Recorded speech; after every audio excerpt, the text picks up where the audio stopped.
Hoje eu quero falar das características do borderline e os traumas associados aos comportamentos dele. O borderline, gente, é uma pessoa que é muito impulsiva, é muito instável emocionalmente. Ele tem dificuldade de regular os sentimentos e ele tem um medo profundo do abandono. E toda vez que ele se sente rejeitado e abandonado, ele reage muito forte a isso. E ele reage quase sempre com agressividade. Ele grita, ele xinga, ele explode, ele tem muita raiva. E quando a gente olha essa pessoa, o comportamento dele, a medicina germânica vai chamar para você ter um olhar diferente. Não um olhar de julgamento, mas a gente vai olhar os traumas iniciais que essa pessoa viveu, para trazer à luz da consciência o que precisa ser resolvido.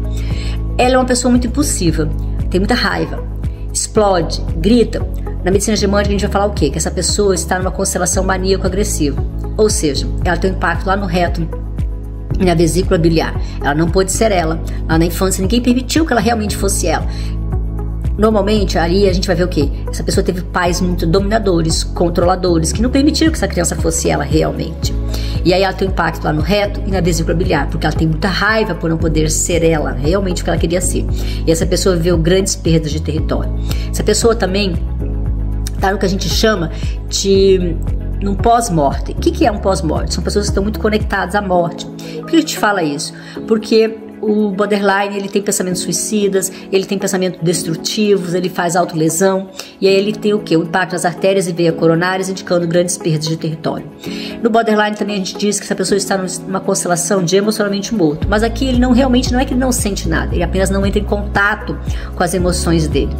As pessoas que estão nessa constelação são pessoas que foram extremamente feridas e desprotegidas lá na infância, ou seja, elas não tiveram o amparo necessário, elas não tiveram, se sentiram muito atacadas, muito feridas, e aí elas vão para a vida e fazem o mesmo que elas receberam lá na infância. Quando a gente fala no abandono aí relacionado ao borderline, a gente vai falar que tem um impacto nos canais coletores dos rins, ou seja, a pessoa viveu situações muito difíceis, pouco amparo lá na infância. E aí quando a gente fala que essas pessoas do borderline têm rejeição e eles têm muitos sentimentos de ser rejeitadas pelo outro, a gente vai olhar para quê? Para o que essa pessoa viveu quando estava no útero da mãe dela.